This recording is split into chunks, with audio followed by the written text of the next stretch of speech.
Andrew, after a couple of gritty wins, it must be nice to then see the team open up that game in the second half. Well, it's funny because the score 34-4 says we were really dominant, which I do honestly think we were, but it was still a grind. It was a grind to get there. We weren't going to try and do it the easy way or flashy way, but if we stuck at it, we felt like we could get what we want. And I thought around the ruck, I thought because we wanted to earn it and not try and go around them and try and go through them by earning it, I thought it was awesome. So while the scoreline looks great, I still think we had to grind really hard. The early signs were good though. There were a couple of drop balls. Yep.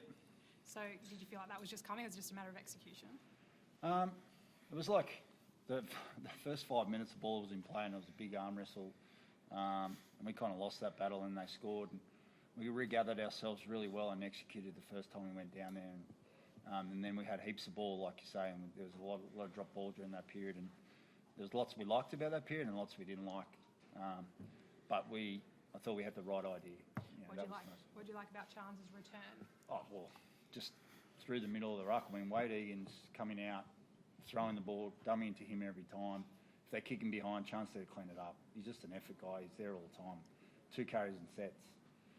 Like when it's tough, like it's the first game back too. It's not like he's had a huge preseason. He's been injured, so he's so tough.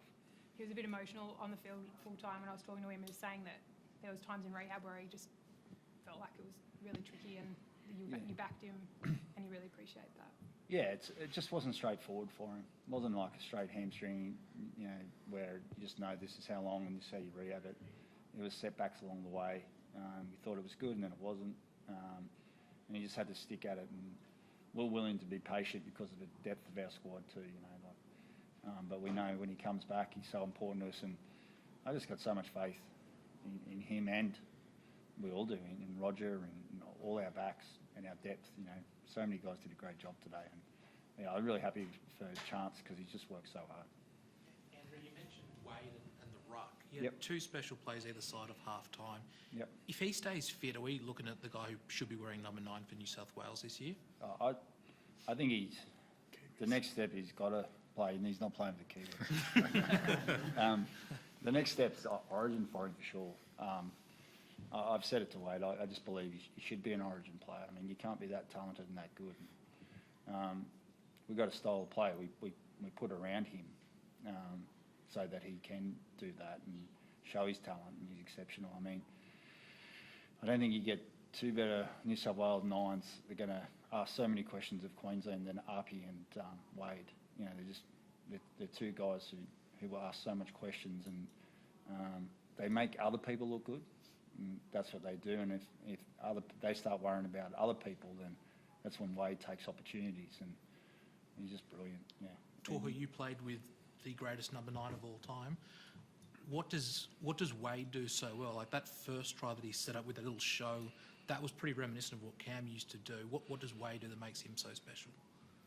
He's just so calm. Like doesn't really sort of get flustered and his decision making and things like that. So when they're like that, it just seems like they've got so much time to I guess make the right decision, and when he does pull the trigger or make a decision, the execution of the pass, whether it's like wide to Sean running onto it or just a little short one in the gap, he very rarely gets it wrong. So just the decision making and the execution of it, I guess, is very similar. So what were your thoughts on that tipping tackle there with Latrell late in the first half? You're worried you got him in a bit of a tricky position?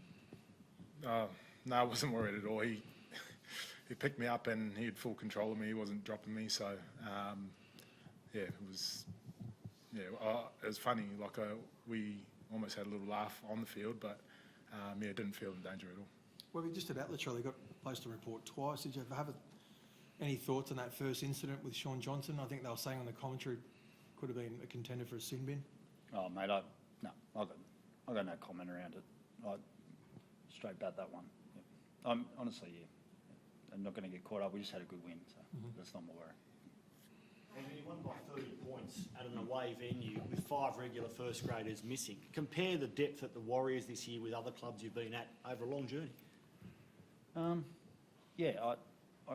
Without comparing it, just worrying about our backyard. I just think it's unbelievable. Like the thing we're trying to create is, if you look at our players at the start of last year, we just backed them so much that the Rocco Berries and those guys of the world would come up, and if you give them an opportunity, what they could do, and they've taken their opportunity, and now they're regular first graders, and then you then go and sign a guy like Roger, and you're like, okay, how are we going to make all this work? So then you get depth that way. Like Wade was out, Freddie Lussick was in, Tane, Dylan Walker's out, so the next forward steps up. The depth's important, and it's depth that we understand that this is a marathon. Like Tamati Martin comes in tonight, runs the ball this afternoon, and he was like, no one's stopping me, I'm going to score this try. And I just think everyone's got a great attitude that if they're not in the team, they actually want to play reserve grade. Like not many clubs have that. They're a bit dirty in the world and think they're too good for it. Our boys generally want to go and press and work on their game, and at the moment it's not about the individual, it's about the team, and that's probably what I'm most so proud of with our depth. Any injury concerns? I know Bunty came off limping a little bit. Yeah, Bunty hamstring. Yep, he's a concern, definitely.